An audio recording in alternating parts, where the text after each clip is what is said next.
Hello friends, welcome back to my channel Vedanti's hobby and blog. आज आपण अर्धा kilo मैद्याच्या अगदी बिस्किटाप्रमाणे मस्त खुसखुशीत अचूक प्रमाणामध्ये शंकरपाळी बनवणार आहोत. त्यासाठी आपण तुपाचे योग्य प्रमाण घेऊन खुसखुशीत शंकरपाळी बनवणार आहोत.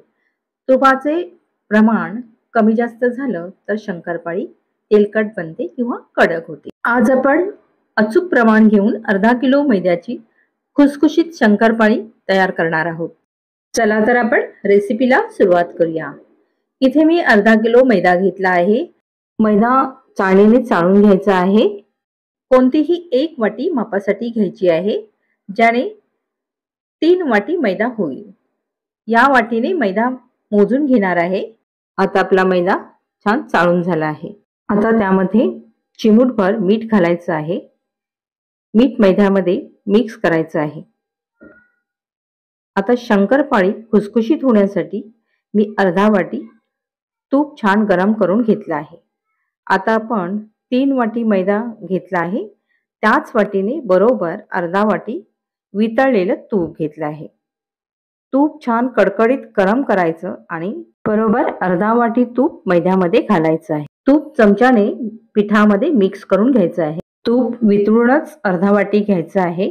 घट्ट तूप अर्धा वाटी घेऊन गरम केलं तर प्रमाण जास्त होईल आणि शंकरपाळी तेलकट होईल किंवा तेलामध्ये विरघळेल. त्यासाठी गरम केलेलं तूप अर्धा वाटी घ्यायचं आहे. आता तूप मैद्याला एकसारखं लागेल असं हाताने लावायचं आहे. सर्व मैद्याला एकसारखं तूप लागल्याने शंकरपाळ्या छान खुसखुशीत होतात. 3 वाटी मैद्यासाठी अर्धा वाटी वितळलेलं तूप परफेक्ट आहे. त्यापेक्षा जास्त तूप वापरू नका. आता आपण पिठाची अशा पद्धतीने मूठ करून बघायची आहे. मूठ छान बनते आहे, म्हणजे आपलं तुपाचं मोहन लावून झाल्यानंतर अशी मूठ करून बघायची. मूठ वळते म्हणजे आपलं तुपाचं मोहन परफेक्ट झालं आहे असं समजायचं. आता पुढची कृती पाहूया. इथे 1 वाटी साखर घेतली आहे. ज्या वाटीने मैदा मोजून घेतला होता त्याच वाटीने 1 वाटी साखर घेतली आहे. आता पाऊण वाटी पाणी घ्यायचं आहे. हे परफेक्ट प्रमाण आहे. तुम्ही 1 वाटी साखरेसाठी 1 वाटी पाणी घेतलं तरी चालेल, पण पाणी थोडं शिल्लक राहू शकतं. त्यामुळे शंकरपाळीच्या गोडव्यामध्ये फारसा फरक पडत नाही. इथे पाण्याऐवजी तुम्ही दूध घातलं तरी चालेल किंवा अर्ध दूध आणि अर्ध पाणी घातलं तरी चालेल, पण मी इथे पाण्याचा वापर करते आहे. आता आपल्याला हे मिश्रण गरम करून घ्यायचं आहे. मिश्रण आपल्याला जास्त गरम किंवा पाक करायचा नाही आहे. साखर पाण्यात विरघळेपर्यंत पाणी गरम करायचं आहे. आता साखर पूर्णपणे विरघळलेली आहे. हे मिश्रण थंड करून घ्यायचं आहे. आता हे मिश्रण थंड करून घेतलं आहे. मिश्रण आपल्याला थोडं थोडं करून पिठामध्ये मिक्स करायचं आहे आणि पिठाचा घट्ट गोळा बनवून घ्यायचा आहे. सर्व एकदम पाणी घालू नका. थोडं थोडं पाणी घाला, म्हणजे आपल्याला पाण्याचा अंदाज येतो. तुम्हाला अगदी सोप्या पद्धतीने सर्व प्रमाण मी सांगितलं आहे. 3 वाटी मैदा, त्याच वाटीने अर्धी वाटी वितळलेलं साजूक तूप आणि 1 वाटी साखर आणि पाऊण वाटी पाणी. अगदी सोपं प्रमाण आहे. थोडं थोडं पाणी घालून घट्टसर पीठ मळून घेणार आहे. जे साखर पाण्याचं मिश्रण मी बनवून घेतलं होतं ते परफेक्ट झालं आहे. 1 वाटी साखरेसाठी 1 वाटी पाणी घेतलं असतं तर पाणी थोडं शिल्लक राहिलं असतं. 1 वाटी साखरेसाठी मी पाऊण वाटी पाणी घेतलं आहे आणि परफेक्ट प्रमाण त्याचं झालेलं आहे. आता आपलं हे पीठ छान मळून झालेलं आहे. पीठ आपल्याला अशा पद्धतीनेच घट्ट मळून घ्यायचं आहे. आता आपल्याला 15 मिनिटांसाठी याच्यावरती झाकण ठेवायचं आहे. आता 15 ते 20 मिनिटं झाली आहेत. पीठ आपलं थोडं अजून घट्ट झालं आहे. पीठ आपल्याला सैलसर भिजवायचं नाही आहे. अशा पद्धतीनेच घट्टसर पीठ भिजवायचं आहे. चपातीच्या गोळ्यापेक्षा थोडा मोठा गोळा होईल एवढं पीठ घ्यायचं आहे आणि छान मळून त्याचा अशा पद्धतीने गोळा बनवून घ्यायचा आहे. लाटताना आपल्याला पीठ किंवा तेल लावायची गरज नाही आहे. डायरेक्ट आपल्याला एकसारखी जाडसर पोळी लाटून घ्यायची आहे. अशा पद्धतीने पोळी छान लाटून झाली आहे.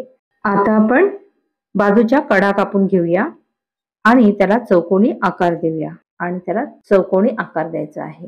अशा पद्धतीने 4ही बाजू आपल्याला कापून घ्यायच्या आहेत. आता बाजूच्या कडा कापून झाल्या आहेत.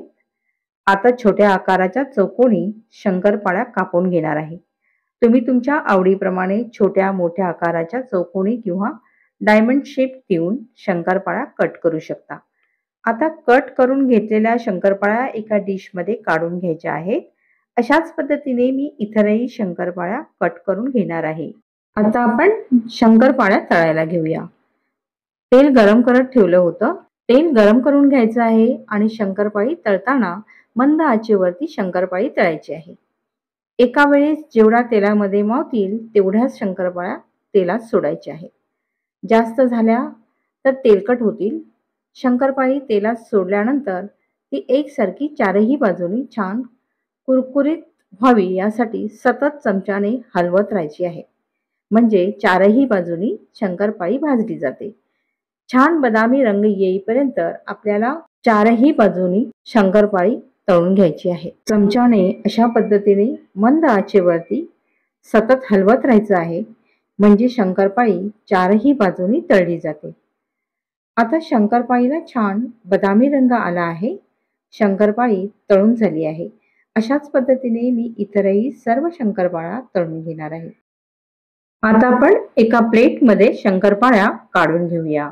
सर्व शंकरपाळ्या तळून झाल्या आहेत. शंकरपाळ्या छान खुसखुशीत झाल्या आहेत. तुम्हाला रेसिपी आवडली तर शेअर करा आणि अजून माझ्या चॅनलला सबस्क्राईब केलं नसेल तर सबस्क्राईब करा. परत भेटूया एका नवीन रेसिपीसहित. तोपर्यंत take care. Thank you for watching.